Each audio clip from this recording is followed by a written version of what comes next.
Well, San Diego Comic-Con is upon us. A wonderful time to be a nerd, a time in which we see new product releases, we see exclusive content like the Magic the Gathering San Diego Comic-Con Planeswalker set. We see panels full of comic industry pros, people that real fans of comics want to talk to, people you want to pay to get autographs from, people you may even cosplay as. Comic-Con is a haven for nerddom. But unlike you bigots, I go to Comic-Con to get woke. I don't go there to look at your stupid comic books and your Nazi symbolism. I go there to get woke. So today, I'm going to go through the top 5 wokest panels at San Diego Comic-Con 2018. And I assure you, these are all real, sent to me by a viewer who is at San Diego Comic-Con and sent me pictures of the schedule. I'm going to start with something that I would say is a more normie. It's something that I think we can all relate to. And that is, of course, finding comfort in the apocalypse. This is absolutely something I think we all need to do. This is about acceptance, folks. And I would probably, after starting out here, you want to start out kind of small. You want to ease into it, okay? So after attending Finding Comfort in the Apocalypse, I now feel like I'm ready for the following panels. I know what's going to come, and I'm going to be okay with it. Such as this panel, Afrofuturism, Black to the Future. Now that, my friends, is woke. That is, I mean, I know as an ally, I can't attend this, but what I'm going to do is stand in the back of the room and just hope that there are just little crumbs of wokeness that I can gather up in a small sack and then sprinkle them over my head so that when I get back to Wisconsin, I can share them with my fellow uneducated mouth breathers. Then, of course, we have quite a few here. How drawing groups can empower aspiring comic book artists. I think this sounds pretty good. And then we have comics and healing. Yes, that's right, folks. Has the world got you down? A little bit too many bigots out there for you? Well, bury your nose in a comic book and let the healing begin. But then, of course, we have Beyond Wakanda, intersectional Afrofuturism. Yes, folks, because Wakanda is real. Didn't you know that? I see people talking about Wakanda, and I would love to live there. It's woke. It's the definition of woke. It's if those nasty Whoites had never influenced that culture at all. Almost like an ethno-state. And then after that, I'd probably stay for strategies for adult graphic novel collections. Yes, I'm very interested in that. Oh, more than I care to admit. But then we have nostalgia. It doesn't belong to you. That's right, bigots. Do you remember the good old days? Thundercats. Do you remember what She-Ra looked like? Wow, tough cookies, bigot. They don't belong to you. They belong to a small group of regressive elite. Get used to it. And then just next door, we've got queer comics for queer kids. Yes, that's right. Got to make sure you indoctrinate your small children as quickly as possible.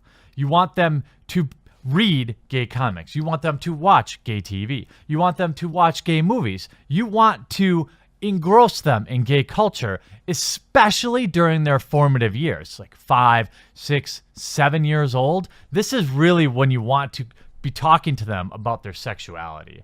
And, you know, we've got Girls Drawing Girls, pinup from a woman's perspective. That's right.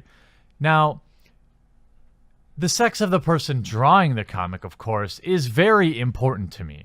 You're not woke if you don't know everything about the person who's drawing it, specifically their political ideologies. That's what I would like to, start with. Then I would like to look at the second most important thing, which is their gender and then probably their sexuality. This is the lens I want to see life through.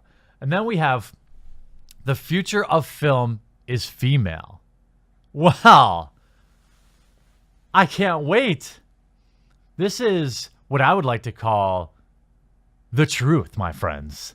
You don't like it. You may not like it over there on your internet screens. And I know you came to Comic-Con to enjoy comics, but no. It's about getting woke, my friend. It is about social justice. Now, yes, you could make the argument that you could have instead put something in here for a particular fandom. Maybe you panel on Spawn, a black superhero.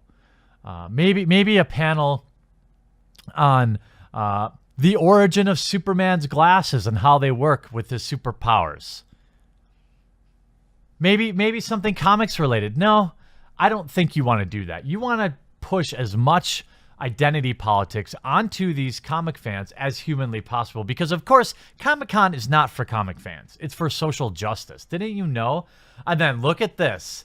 In the Horton Grand Theater at 5 p.m., we've got superheroes of body positivity. That's where I'm going to end my day. I need the healthy at all sizes superheroes.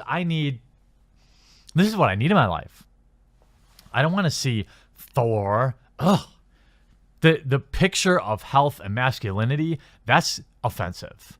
And femininity, that's also offensive. I only want overweight women of color in my comics. Same with men. No white people, please. That's like rule number one. But if you spent $500 on Comic-Con to get there, another couple $1,000 booking your flight, staying in a hotel, and eating $20 sub sandwiches around the convention hall, because after all, it's California and everything's more expensive there. Who wants to go to a panel about anything comics related?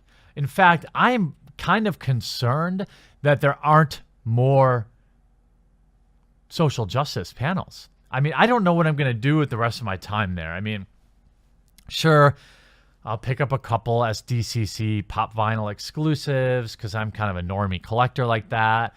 Definitely like to pick up the Wizards of the Coast exclusive San Diego Comic-Con Planeswalkers. I guess maybe I'll go to some comic artist panels. I guess maybe I'll check out some of the cosplay. But, I mean, if I'm not getting woke, I'm definitely wasting my time at a comic book convention, and you are too. So join me in letting the San Diego Comic-Con know that while we're happy that we can learn how to take comfort in the apocalypse, they're not doing enough to push political agendas. Now, if you enjoy my videos, then you probably enjoy my special brand of sarcasm dripping with it. In fact, obviously, you can attend these conventions and not go to these political panels. There are clearly plenty of options for you to attend other things. Now, it is my opinion that comic book conventions and gaming conventions should stay away from social justice and let the social justice conventions draw no people. But that's not up to me. And at the end of the day, I still attend conventions. And so I want to let you know that I will be at Gen Con in August, all 4 days. I'm looking forward to covering as many board games as possible, interviewing developers, people in the tabletop industry, and looking for companies that I can stand behind. As fun as it is to roast people, I would much rather be endorsing companies that are apolitical, that just love gaming. That's really what I want. And so if you're headed to Gen Con this year, I really hope you'll take a chance to hang out. Maybe if you're wearing your Get Woke, Go Broke t-shirt, I'll spot you. And I'll be live streaming the whole event. So I'll be doing the IRL live streaming. I've got a wireless mic set up.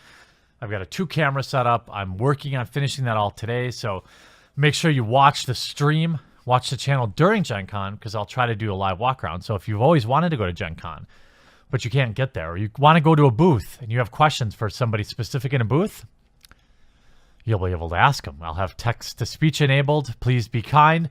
I look forward to seeing all of you at Gen Con. Certainly, we've got plenty to cover before that. But again, I appreciate all your support. I appreciate everyone taking a minute to thumbs up the videos and sharing the tweets on Twitter. It's really helping the channel grow. Thank you, and we'll talk to you again real soon.